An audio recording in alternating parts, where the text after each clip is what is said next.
Phillips. He's going to be in a conversation this afternoon with Luke Neima sitting next to him. This is Luke's first time at the Bocas Lit Fest and his first time in Trinidad. Not his first time in the Caribbean, he was just in Barbados before he got here. Luke is an editor at Granta, which I think, as many of you know, is an extremely well-known, very prestigious literary magazine based in the UK, actually celebrating their 40th anniversary this year. And he's going to be giving a talk about Granta, the history of the magazine, on Sunday. But this afternoon, he's here to have a conversation with Caryl Phillips. So this is going to be a pretty wide-ranging conversation. Maybe it's going to start from his most recent book, but he has an incredible body of work going back a couple of decades. He doesn't look it, but he's been publishing books for a couple of decades now. Very rich, very important body of work. The only other thing for me to say, which is very important, is that Caryl Phillips is here thanks to the generosity of the ANSA Foundation. So we thank them for bringing him here. Please give them a round of applause.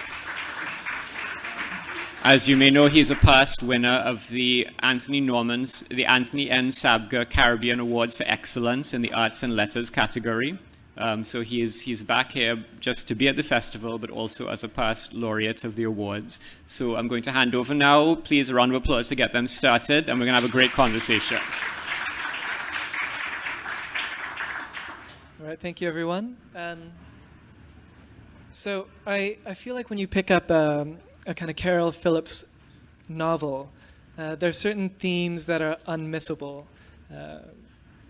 Race, migration, displacement, gender, and the sort of networks of power that those impose on people. But there's another theme that kind of runs through all your work, which is class and capital. And I was wondering if you could tell us a little bit about the way in which you sort of address those in your work. Perhaps to start with, I was thinking of A Final Passage, your first book, and the way in which Layla and Michael, when they arrive in England, these two characters who make a migration from the islands to England, are received there.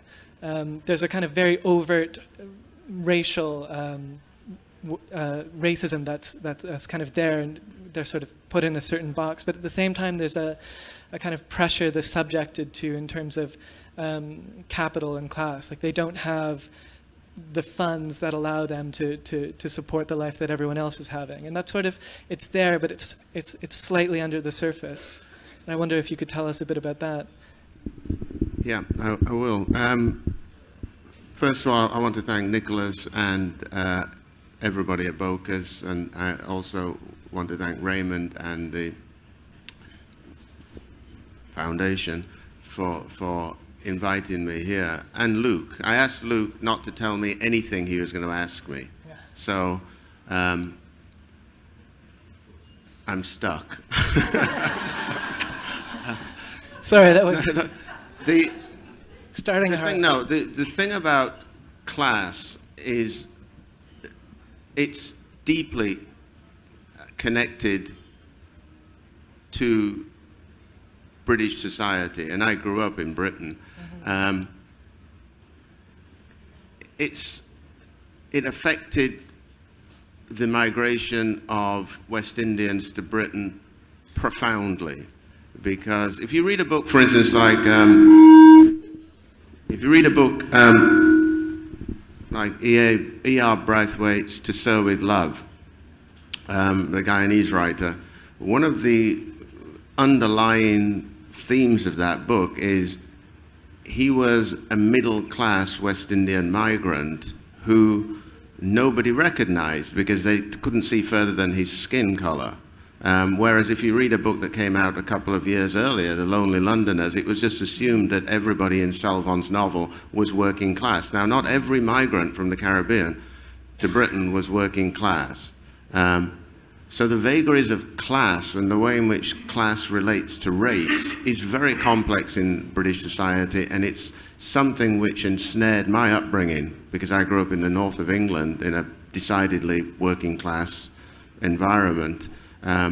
So class is an identifier of belonging in British society, along with gender and race and sexuality.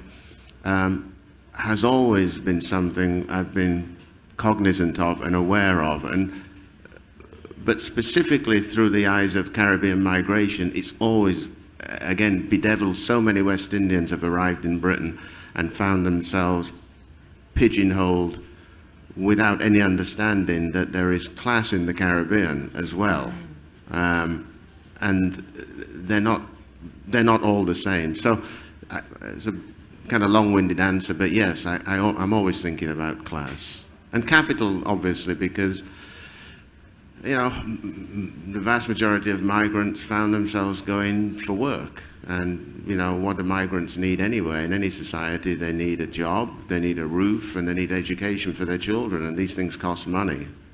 Yeah. And I'm interested also in the way in kind of more recent novels like In the Falling Snow, you kind of position these sort of middle class Black British people and the way they relate in turn to a next generation of migration, the sort of Eastern Europeans who are coming in, and there's a new sort of kind of class bias that's being enacted on them. I'm thinking of the relationship between your character Keith and Danuta, a Polish migrant who kind of has come over and is very desperate to sort of just get a roof over her head, and the way in which he's kind of torn between being generous and allowing her to live with him for a bit, and also thinking he can't get associated with that. He has to kind of keep the sort of drawbridge up in a way around himself. Well, I mean, again, Britain is a society that likes to just think about race, think about migration in terms of race. Yeah. It just likes to think, well, migrants, well, they're black or they're brown. They come from India or Pakistan, or they come from Africa or the Caribbean. But the royal family, they're Germans. The Germans, Yeah. or Greek.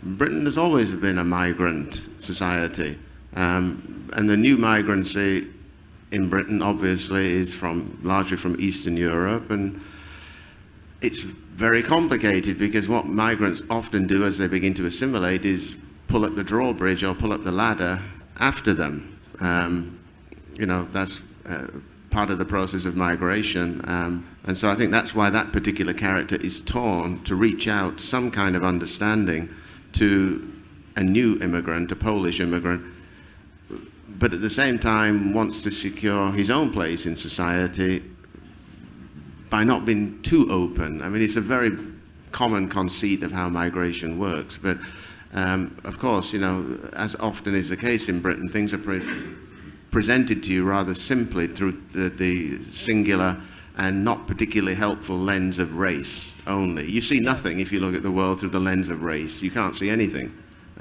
It's way too simplistic. Yeah, that's only one aspect of the sort of social structures that seem to impose identity on people. And I feel like one of your themes, you often have characters who migrate, who go from one context to another. Of course, Jean Rhys in your most recent book, but many others. And I feel like there's a way in which when someone goes from one place to another, the sort of ways in which they're identified, those sort of things like class and race change, and so that kind of puts them in a position of change. Well, I mean, the very act of migration is an act of reinvention. Yeah. You don't arrive in a new place. Whether you arrive after an 8-hour plane journey, whether you arrive after 3 weeks on a boat, you don't arrive the same person that you were when you left. That may involve changing your name because they can't pronounce your name. That may involve all sorts of transformations, some of which are thrust upon you, some of which you decide to take on board yourself for just the ease of fitting into that society. But the act of migration is a profound act of reinvention, and the consequences of reinvention are often very painful for people and confusing. There's often a kind of disappointment that seems to come with that for many of your characters, as if they have a dream a dream version of themselves in a new context. When they arrive, they kind of lose that somehow. Well, yes, because well, particularly in the case of colonial migrants, the migrants who come from the Caribbean, for instance, who went to Britain in the period of between 1948 and 1962, 250,000 people left these islands to go to Britain, which is a huge loss of people from this part of the world to Britain. The vast majority of the people, of that 250,000 people who arrived in Britain, were disappointed because they expected, because of the colonial system, they expected to be recognized. They expected to be understood. They expected that there would be a reciprocal understanding, much in the way in which they understood Wordsworth and they understood Shakespeare and they understood where Piccadilly Circus was and they understood Big Ben and Waterloo. They also expected that there would be a reciprocal generosity on the part of those who were meeting them in England. And colonial disappointment is different from the disappointment that the common economic migrant has.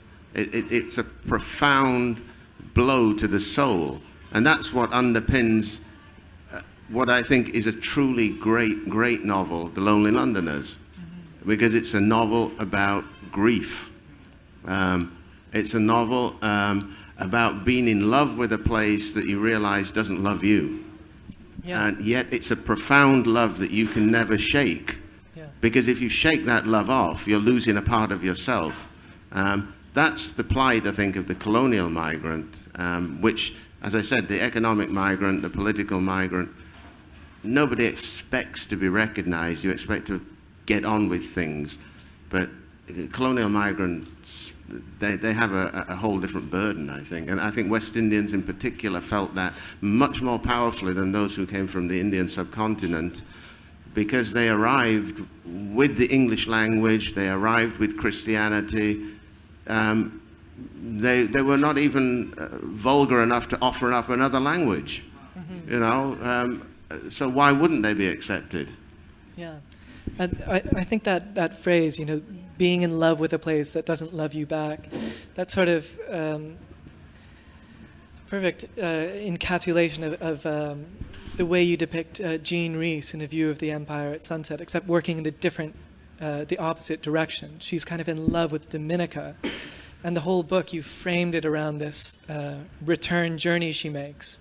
She doesn't say too much about it in her autobiography or anything like that, but that sense of going back and expecting to find a place for herself and realizing it's not there, I feel like that tells us a lot about who she is as a writer, but also about the state of empire in sort of decline. Was that something you were thinking of with that book? I mean, it's there in the title, A View of the Empire at Sunset. Well, the thing about Jean Rhys's life was she suffered all of those difficulties and more on arrival in Britain in 1907. But returning to Dominica in 1936 for that 6-week period was shattering to her, because those who are familiar, as I'm sure most people in the audience are, with the state of the Caribbean during the 1930s, there was a great social upheaval. There was great agitation and unrest. The Dominica that she left in 1907 was still very much a colonial, quiet,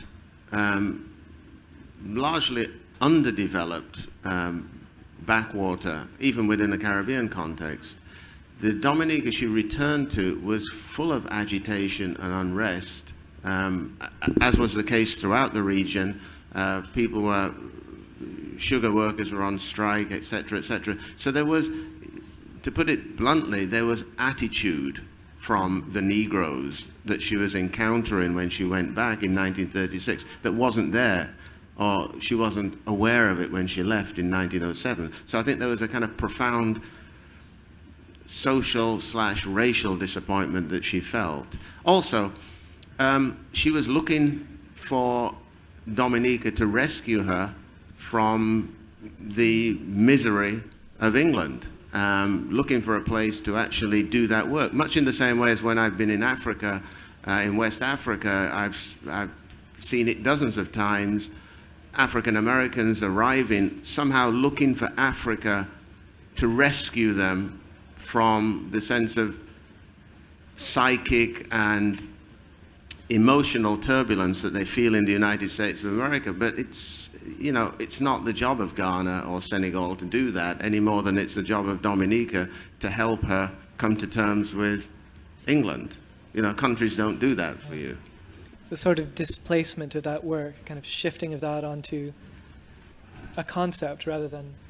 Yeah, there's nothing wrong with hope, and there's nothing wrong with wanting to have peace of mind. But, you know, as I said, you know, you can't arrive in Ghana or Mali or Senegal and from Brooklyn or from Washington, D.C. and kiss the ground and expect everybody to recognize you and say, hey, welcome home. It's all going to be okay now. You know, that's...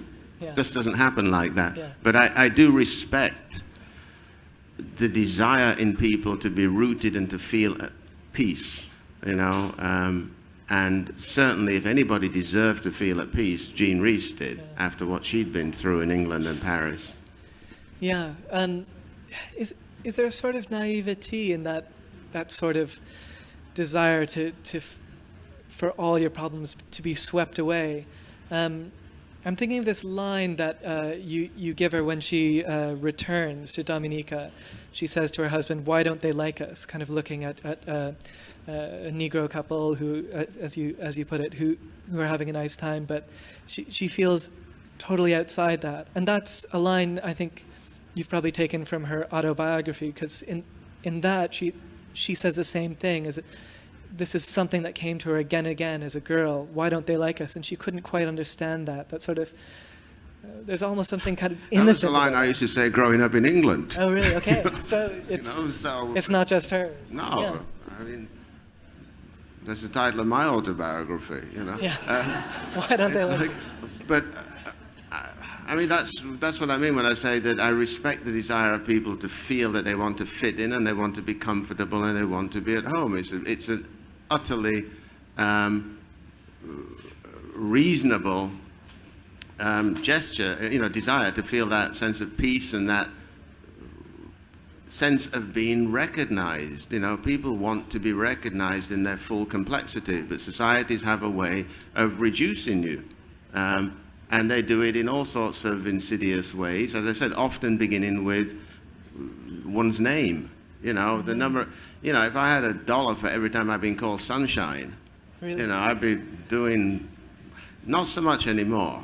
But, you know, everybody knows that people have a way of diminishing you by using, you know, women go through it all the time, you know, love, dearie. It throws you out of sync, you know, temporarily. So it's, as I said,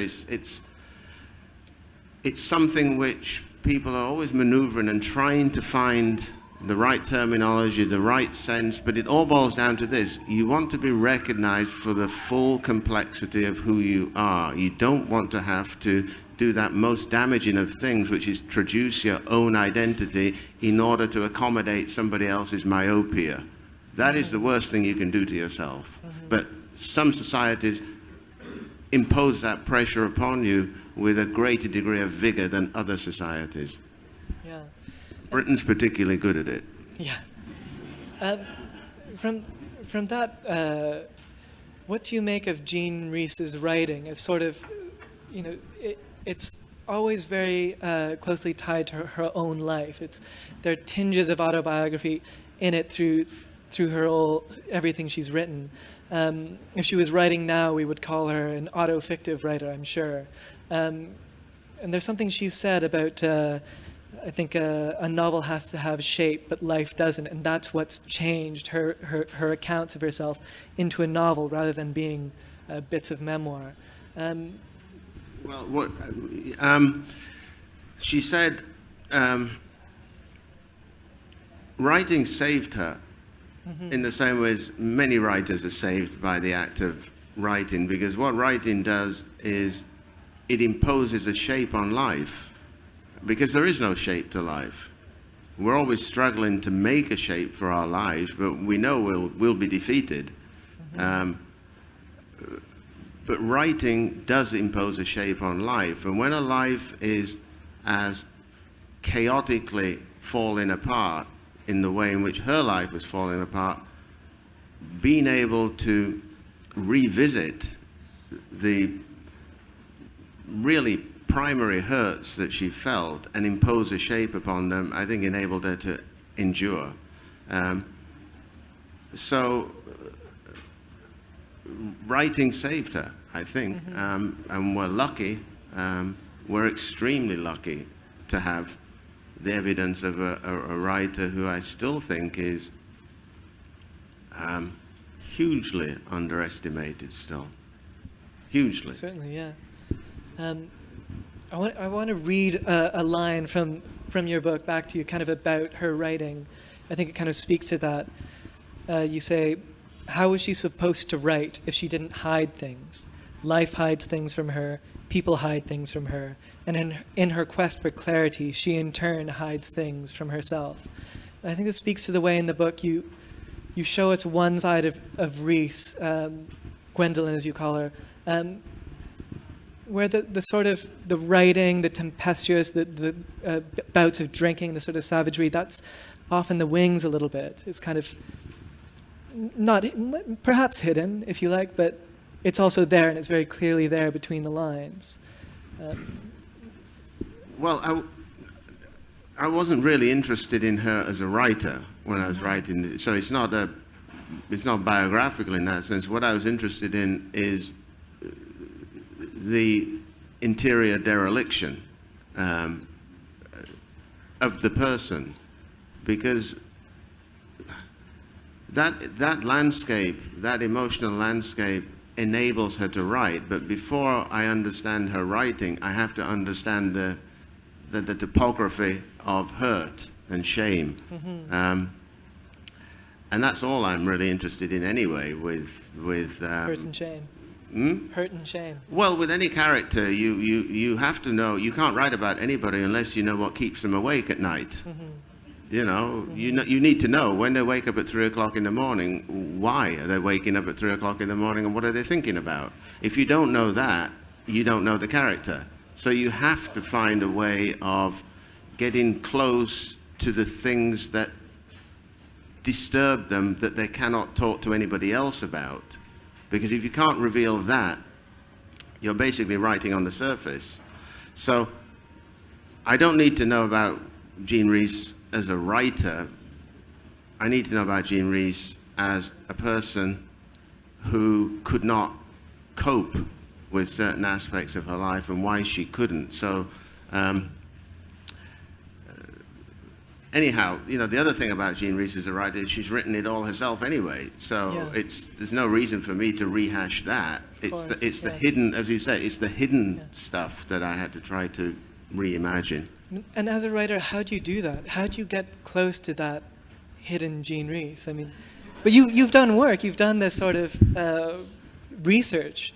You've gone, I think you had conversations with Diana Athill about her. And I mean, what did you learn from those sorts of conversations, kind of looking between the texts? Well, okay, the reason I'm going to tell you honestly, if I knew how to understand a character, I would be writing more books, more frequently, because you have to wait. Part of the genesis of writing is knowing how to wait.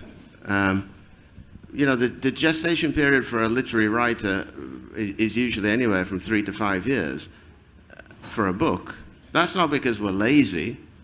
That's because we're waiting for character, because these books are character driven. We're waiting for character to reveal themselves. And characters are like anybody in this room. They don't give up their, you don't meet somebody over a drink and immediately go, bleh. You wait until you trust somebody to give them your story. You wait until you know that person to start to slowly reveal things. So it takes a long time for the voice, the interiority of a character to present itself. I don't know how to press a fast forward button and get a person to reveal themselves any quicker than they do for me. And as I said, 3 years, 4 years maybe, that's how long it takes me. Now, if I was writing, I don't want to mention any names, but if I was writing books like John Grisham, so, I could write a couple of those a year because they're not based on character, they're based on plot, and often it's the same characters in book, Tom Cruise or somebody, and will be in the movie. So they're not waiting for character, they're plot driven. Nothing wrong with that. But that's not what most people who are writing, let's just say, for want of a better term, literary fiction are trying to do. So I don't know how to make it happen any further, and I don't know why some people entrust their story to me. I don't know why. But you just have to be patient and hope. I think that's very interesting in the context of this novel, because I feel like there's that difference you're speaking to here between character and... I just remembered the thing. I didn't answer another part of your question, Luke. Yeah. I did talk to Diana Attell, who was Jean Rhys' editor and Vidya Naipal's editor too. And she's the thing that she said to me that I remember the most out of sitting with her, and she was 95 or 96 and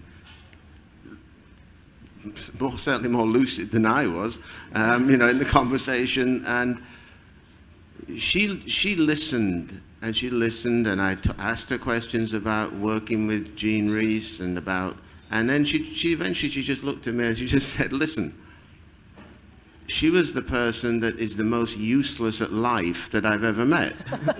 And it was that really made me want to write about her.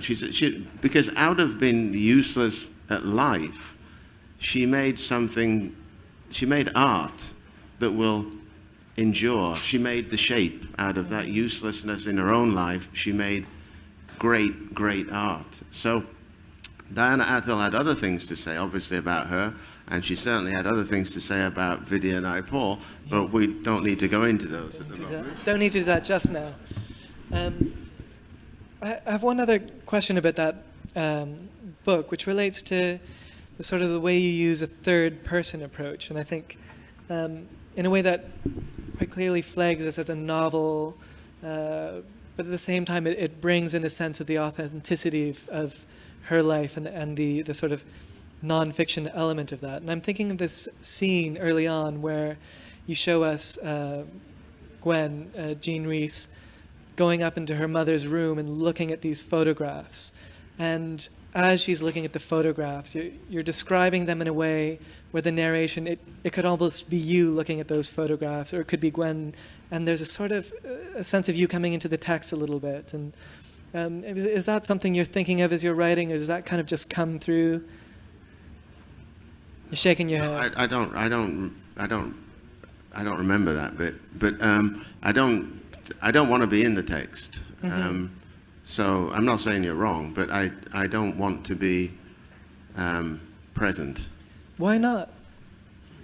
Well, because if I wanted to be present, I would write nonfiction where I have the problem of the personal pronoun, which I always have. When I'm writing nonfiction, I don't like to say I did this or I did. I'm always looking for strategies to write in the second person, or because even in nonfiction I don't really want to be that present, because part of the part of writing for me is the ability to see clearly, to see characters clearly, to see a society clearly. And if I am visible and present and on stage, then like now, I got lights in my face and I can't see anything. So if I'm visible, I can't see because I'm participating. I want to be in the wings, you know, looking on, peering around the curtain, observing. That's where I'm most comfortable. And as I said, the greater problem is when I write nonfiction, because by necessity there's a visibility, there's a presence, but then I have to grapple with point of view to somehow try and pull a sleight of hand so that I'm there but I'm not there. Yeah. So.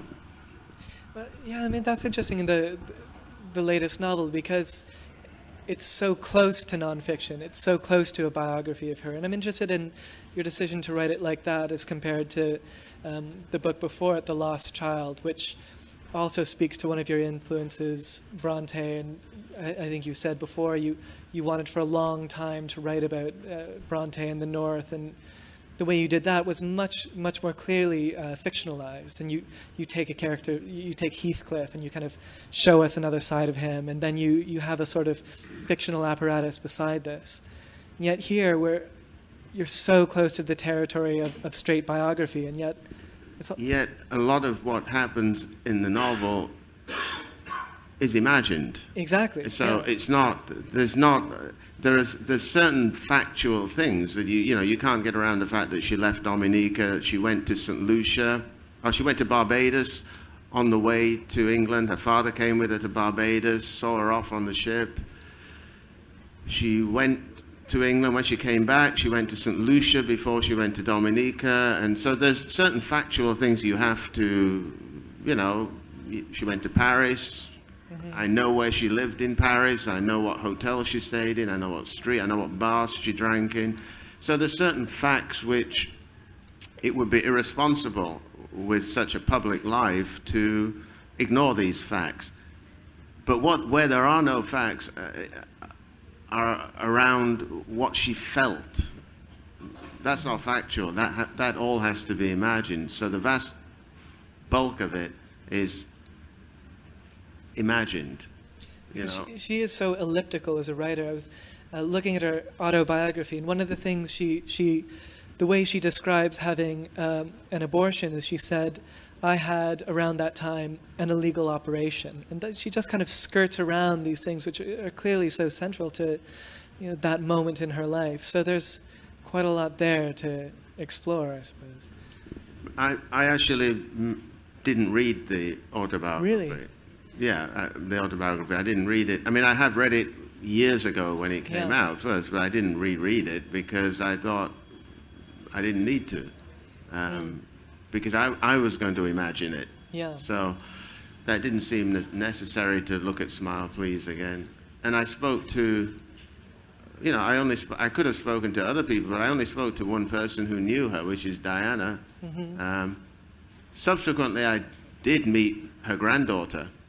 I mean, I met her granddaughter in Paris last year. That was interesting. She's, What was she like? It's a long pause. She was very generous about the book. I mean, she's very, very generous, but she's very, she's a lawyer. She's very defensive about, she's very careful and as she should be, because, as often happens with lives of some writers, there's a lot of people around who want to claim these writers' lives as somehow ownership over them and begin to write about people and distort things. And so I don't blame her for being quite proprietorial about her grandmother's legacy. I don't blame her in the slightest because, as I said, certain people become, as the writer William Golding once said, he says, all writers are in danger of becoming the raw material for a light academic industry. It's always a risk. It's so. it's not a bad thing to have scholars writing about you, but sometimes, you know, I can imagine for a family member, such as her granddaughter, sometimes it probably is a little disturbing or unnerving. Because you're going to create another version of her to the version that she has. Precisely, yeah. Or the version that Jean Rhys created of herself. Yeah. So you end up with this multiplicity of people. Yeah, and I respect her caution over Yeah. that. Yeah. On that note, do you want to read a little bit from your version of Jean Rhys? Why don't we pretend we didn't choose a passage? Just open up. It's open at. I tried to find something very short.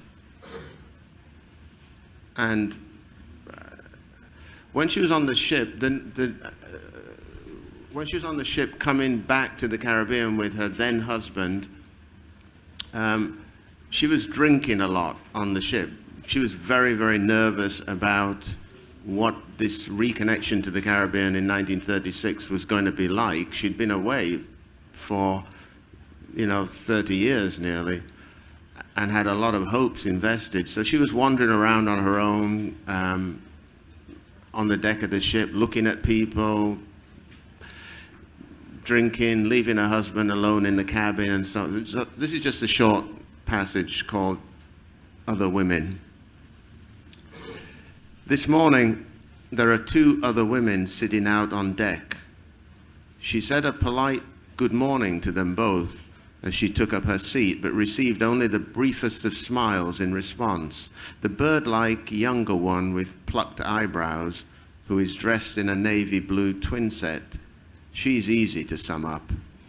No doubt she's returning to the islands to continue to help her husband manage an estate, after perhaps visiting relatives or even a child who's been shipped off to a minor public school in the English countryside. The matronly woman is older, closer to her own age and perhaps not yet 50, although the muscles on this woman's face have slackened dramatically. She reads an out-of-date newspaper like a man, with the sheet spread out and occupying her full wingspan. But there's plenty of room on deck, so why not? Occasionally she leans forward and licks a finger to make turning the pages a little easier, and her guess is that the woman is a school teacher of some description, for her shoes seem more functional than fashionable, and lying on the seat next to her is a briefcase. She's noticed that women today no longer seem to find the need to justify or even explain why they exist independently of men. Progress, she assumes, and a part of her envies such modern women. But she wonders, are they any happier? Do they truly know what to do with this freedom? She wonders, is the stern-looking woman sitting opposite her with a man's briefcase on the neighboring chair really what the suffragettes were dreaming of when they chained themselves to railings and threw themselves beneath the feet of galloping horses?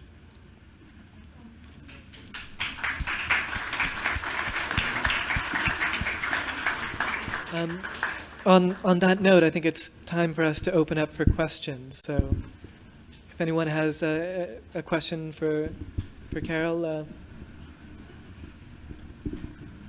don't be shy.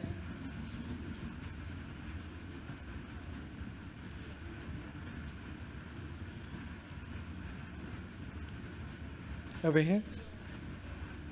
Hi, afternoon. Thank you for this very stimulating discussion. I was wondering, mention was made of that famous sentence, "England has changed," from your novel, A Distant Shore. And I was wondering if you have any thoughts on, especially now with what's going on in the UK, do writers, do novelists like yourself have any sort of responsibility to tell news of the time?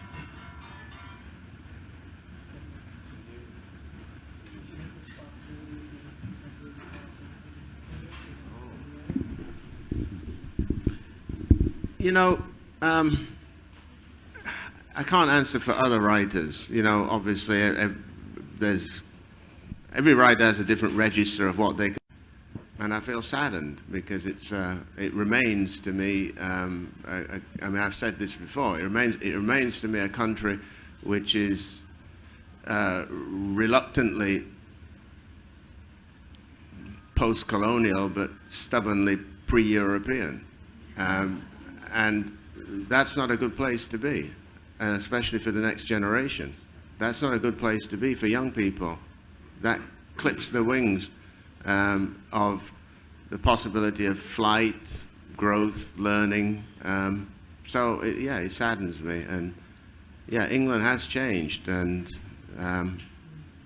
it needs to continue to keep changing and evolving like all societies, but we want societies to evolve in a positive direction.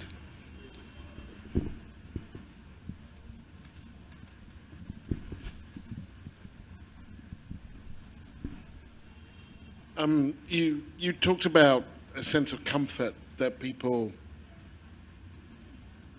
are right to seek and want to have in terms of where they are and fit in. And I'm wondering, you work in America, you were born in St. Kitts, you grew up in London, in Leeds, sorry, you grew up in Britain. Where do you call home? My friend. My ex-friend. It's tough, it's not easy.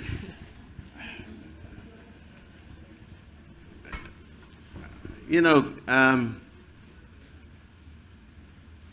you know this, Gary. I have a real. It's not even an affection. All four of my grandparents are from St. Kitts. I was born in St. Kitts. You know, without the Caribbean, I would have been a different writer. I wouldn't have even, you know, I had to understand the Caribbean before I could even write, because it's where I saw the light of day. By the same token, I learned to read and write in England. You know, I got called a nigger in England. Nobody called me a nigger in St. Kitts. The hurts and the growth happened in England. And then I've lived, as you know, because we hung out there together for many years in New York and in the United States.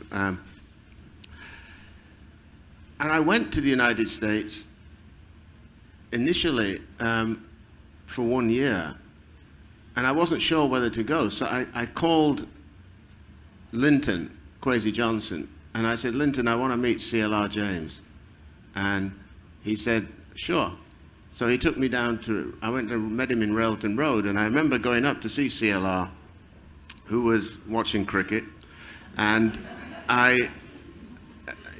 you know, it was actually quite amusing because Linton had said, there's this fella, he didn't say fella, he said, there's this writer friend of mine, Caryl Phillips, who wants to meet you. And he said, sure, sure. And when I got up to the bedroom, Linton looked at me and went, you see, because CLR had kind of put a hat on and prettied himself. He thought it was a woman coming to visit him. So he saw, like, you know, so I saw the look of disdain, you know, when I came in. And I said to CLR in between overs, I said, I've been offered the chance to go to America to teach. Do you think I should go? And he said, yes, because every young man should go to a place where they can grow and learn. And so in a sense, I feel that all three places are a sense of home, or a kind of home for me. I don't really feel out of tune in any of those places now. I feel perfectly comfortable. It took a while, but I feel perfectly comfortable in St. Kitts and in the Caribbean. Absolutely comfortable. I feel absolutely comfortable in Britain, given the, you know, caveats that I've talked about. And, you know, I know the States, you know, I've lived there for so long. But if I had to choose, if I did have to choose, I think I think I would simply quote Robert Frost, who said, home is a place where when you have to go there, they have to take you in.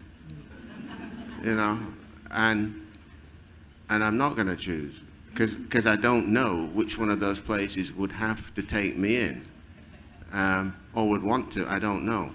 I just don't. But it's nothing to do with a passport, because I have passports from all 3 places. So it's nothing to do with anything legal. Psychologically, in terms of growth and in terms of being able to write, being able to express myself, I don't want to have to chop off any part of myself in order to, fill in a box somewhere. So. Hi, good day. Can you tell me a little bit about that growth in terms of identity? How do you parallel the two, growth and identity, in terms of your writing, in terms of your experiences in these different places? How would you signify that in terms of the development of your and shaping of your identity? Writing. How does this shape of you, how do you portray these growths of identity? Okay, right, sorry. I find it hard sometimes to, I never analyze what I'm doing. Honestly, I never think about, like, for instance, when people talk about themes, which they're completely at liberty to do, because if I'm in a classroom and I'm talking about a book, obviously I'm going to try to identify some themes, but I can't do that about my own life or my own work. I can't deconstruct myself in that way. And I'm not trying to avoid your question, but I just feel that the only thing I ever think about when I sit down at a desk, literally the only thing I ever think about is character and language and narrative shape. That's all I'm thinking about. The themes are for other people to identify, and they do, and I'm grateful that they do, and I'm grateful that they find worth and value in reading and identifying and giving feedback, and I don't underestimate that at all, but I've never sat down and thought, I'm going to explore this particular theme. I'm always thinking about a character or a character's voice, and then trying to find the right words, trying to find the right tone of language, exactly the right word, exactly the right turn of phrase. That's all I'm ever thinking about. And then, because it's a novel, or even in nonfiction, I'm always trying to figure out what's the best way of structuring this. Because every book has to have a different structure.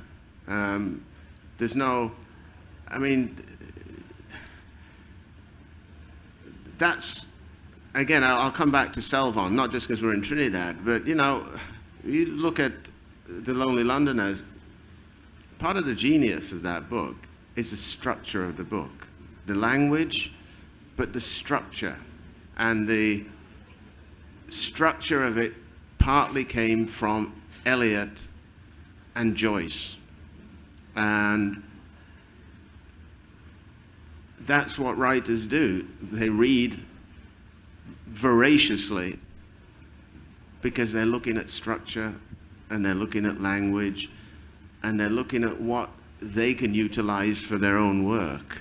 The same as a painter will look at go around the gallery and they can walk through really quickly because they know what's useful for them and they know what's not useful for them. Same with musicians. They need to hear the first 2 bars of a song and they're like, it's not that it's not a great song, it's just not useful for them. So what unlocked The Lonely Londoners for Selvon was not just that he found the vernacular to both narrate and use the dialogue. What unlocked it for him was modernism, was his engagement with modernism, with Joyce, with Eliot. And similarly with Lamming, when you look at Lamming's work, so much of Lamming's work is about structure and form. We won't even get into Wilson Harris, because we're talking great, great, great Caribbean writers completely concerned with form, structure. I think we have time for one more question. Back there. Hi again, Caryl. How you doing? Hey. I'm Amir, back here. Okay. Question about, I listened to you talk about being present in the novel and wanting to maintain some absence.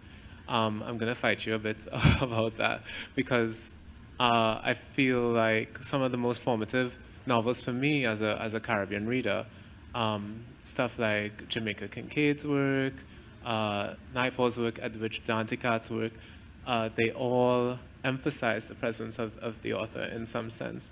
So I want to ask the question of, in that darkness that you say you would experience on the stage, you've characterized that moment as a moment of loss, right? You lose the observation of the audience, of the actor, and stuff like that. But what might you gain in that blindness is my question for you, personally, as a writer. No, it's, well, I mean, Jamaica is, Edwidge less so, I think, but Jamaica is a very autobiographical writer. I mean, in almost in a kind of Rhysian tradition. I mean, she's very autobiographical. And who was the other one you mentioned? Edwidge and no, Video Naipaul. Okay. I'm not sure that, you know, he's that present. I mean, towards the end of his career, he certainly was more present in books like Away in the World and The Enigma of Arrival. For sure, he began to drift on stage. But that was a period in Video Naipaul's life when he was, as he stated very clearly, he was losing faith in the form of the novel. He believed the form of the novel was dying. So he was trying to find a different type of structural form. So I think that's why he was wandering into view in a way in which he wasn't, for instance, in A Bend in the River or, you know, earlier book, Mimic Men or other books. So, but I just think it's each writer's sensibility. I think what I'm looking for is what I gain, which is the word you used, I believe. What I gain, I think, is a clarity of being able to look at other people. I find other people far more interesting than myself.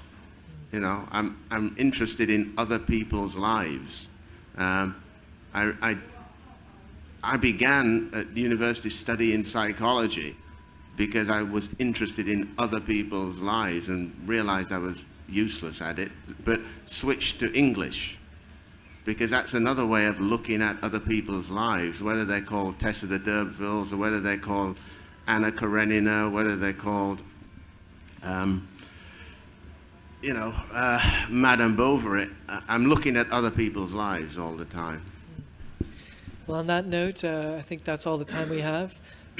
Thank you, Caryl Phillips, for a wonderful conversation.